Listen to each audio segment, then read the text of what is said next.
Here we go, we're back. Another week of films. First up, we got Peter Rabbit, the new CGI live-action mix movie. Yeah, let's talk about it. It stars James Corden plays the titular character, Peter Rabbit. Him and his, I believe they're siblings? Three sisters, his three sisters. And his cousin. His three sisters and his cousin live on this farm. Rose Byrne plays she's almost like their caretaker, kind of, like she feeds them and takes care of them. And their other neighbor is, grumpy old, I don't even remember what his name is. It's Sam Neill, though, but he's unrecognizable. Yeah. Mr. McGregor. Mr. McGregor, he's an old coot, and he wants to, even though she's all friendly to them, he wants to just kill them all. He wants to just get rid of them. And so after some circumstances, now a younger, his grandson, or his great uncle's nephew, or whatever. I think it's his nephew. His nephew now is taking care of the place, and they are battling for this house because they each want to take care of it, and shenanigans. So, what do you... You can start for this. I don't know, I just thought it was annoying. That is the first thing. The movie was annoying, Peter Rabbit was annoying, James Corden's annoying. It basically boils down to I thought this movie was annoying. It didn't make me laugh. So that was the thing I was nervous about going into this, because I really like James Corden. After the Emoji Movie, though, it really changed my opinion of him, and that it's sad because I really like James Corden. But his voice in the Emoji Movie is so 150% 24/7 for 90 minutes, it drives me nuts. So I was nervous. I was like, oh my gosh, we're going to get him in a voiceover role again. Is it going to be that? I personally do not mind him at all in doing this role. He's toned it way down. If he would... It's not as bad as the Emoji Movie, but it's still not good. Okay, first of all, say what you didn't like about this. I said what I didn't like. The whole movie's annoying? Basically, the CGI looks good. It's very well done CGI. Obviously this is based off the Beatrix Potter book series, and there are a couple sequences that are animated in the style of the book, and I thought that those two small sequences were better than the whole rest of the movie. And I just didn't really like any of the characters. The B character is mildly likable, but Rose Byrne. Yeah. Oh, yeah. But it's Rose Byrne. Not so much that it changed my opinion of the movie. Yeah. Yeah. See, I definitely, there are some jokes that definitely don't land. But you can tell that the way it was written, there are some jokes that I thought were funny that I knew I was like, oh, no other kid in this theater is going to have any idea what that joke means. And so I do think there is, what I like about younger kids' movies is there are jokes for adults. If you enjoyed this character as a kid, I think you can go to this and your kid will have fun and you'll get some laughs out of it. I had a couple chuckles. The slapstick's hit or miss. Slapstick is hard to do. Mostly miss. Mostly miss. People getting hurt. Domhnall Gleeson just getting hit in the nuts with a rake. It's funny once. Maybe a couple times it gets a little too much. But it didn't help either. There were some older ladies right behind me who thought every slapstick part was hilarious. So I was kind of laughing with them. That would make it worse. Yeah.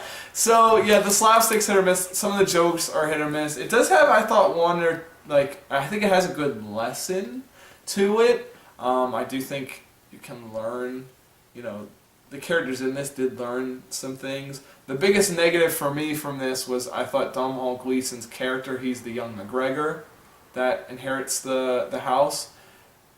I get they're supposed to have a rivalry, but he's not supposed... Neither of them are supposed to be a bad guy, but he's not likable enough for it to work on that level.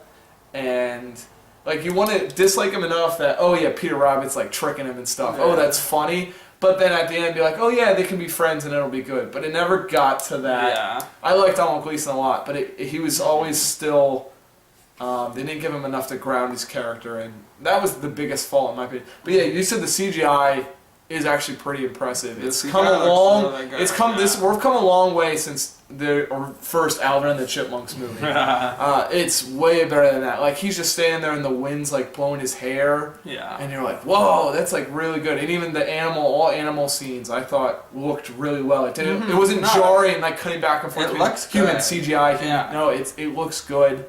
So yeah, I thought this was a cute, fun kids movie. Kids will enjoy this movie. I know there's some controversy with the that scene was weird. It is kind of weird. It was so weird. I do not understand what they were going for at all. Yeah, they did definitely. They made a joke about it to like so kind of say like, oh, we're not making fun of allergies. Well, then why even have it in there? That is so weird. Yeah. Basically, Peter Rabbit Domhnall Gleeson's character is allergic to blackberries. Yeah, I was gonna say. I was gonna say blackberries and blueberries, but it's blackberries. Blackberries. So he makes it. Stupid. People with allergies should just like. I don't know if he says die, but like he says something pretty like. Yeah, a little. And then he looks at the camera and like winks. He's like, we don't want to. He's like, we don't want to offend anybody. But like, it was. That was so stupid. I was like. I just didn't make any sense to me. It was so dumb. Yeah, they're definitely. I think they tried too hard to be. It was like jarring. I was like, what? Because I read about it before going in. And I was I didn't like. I was watching it. I was like, oh, that's weird. I read about it going in, and in my line of work, I deal with allergens a lot. So then I was like, oh, I'm really like interested to see what this thing about allergies is. Yeah, it's weird. And I was just like, what was that? It was so bizarre. It's not like plot important though, which is like good at least. I just don't understand why it was in there in the first place. Yeah, definitely for a kids movie too. Yeah, it's not that I was offended by it. It was just the fact that I can see people being upset about it. Yeah, but it was just the fact that he said it and then was like looked into the camera and was like, "We don't want to offend anyone," or something along those lines. And I was like, "What?" Yeah. So I would have definitely. And it doesn't break the fourth wall. Like, I think that's the only time. No, there's a couple times. There's a couple times they talk about like. But it doesn't happen enough for it to like make sense. Yeah. Like it was. It's more like he talks about like his character traits. Like I thought that was a funny bit. It was jarring. Yeah, but I understand if you read anything about that and didn't like that or felt uncomfortable with that, or when your kids do see something like that, I'd definitely say don't. Like, you can skip this one. If that doesn't bother you, if that's not a thing, I could still say like it's not like a recurring thing. It's one scene. It's not plot important. Yeah. So it's just weird. But I would say that definitely would upset you. Yeah. You could skip this one. Yeah. Other than that, I thought this is a cute kids movie. Take your kids to see it. I think you can enjoy some. I was happy I was too because I saw this that weekend what was coming out and I was nervous. But I enjoyed it. I think you can take your kids to it and have a good time. So 6-2. Yeah. 6-2 is what I had. I had a few light chuckles during the like party scene that were kind of funny. And there was one other moment where they were like, "Oh, that wasn't actually funny." He just thought was.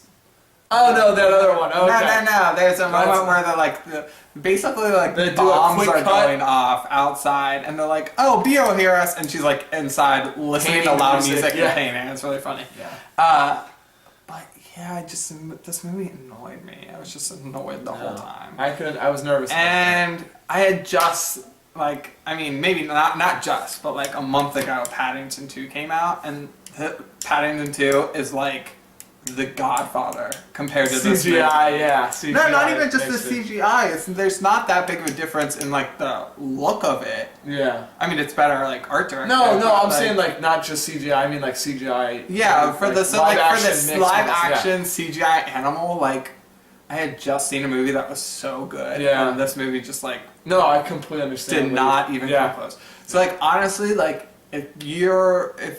I mean, it's probably Paddington 2 is probably still playing at like some of your local like discount. You're saying if you had a choice, choose Paddington. Yeah, like go seek out Paddington 2. Paddington, if you haven't seen the first Paddington, it's on Netflix. Like, stay at home and watch that instead of going to see this. I would agree with you. Paddington's better. Paddington's great. Yeah. But what was your score then? What are you giving So that? I give it a 3.8, which is a 5. 5 overall. Yeah, so take that as you would so like. So maybe you'll like it, maybe you won't. Yeah. Regardless, stay tuned for the week.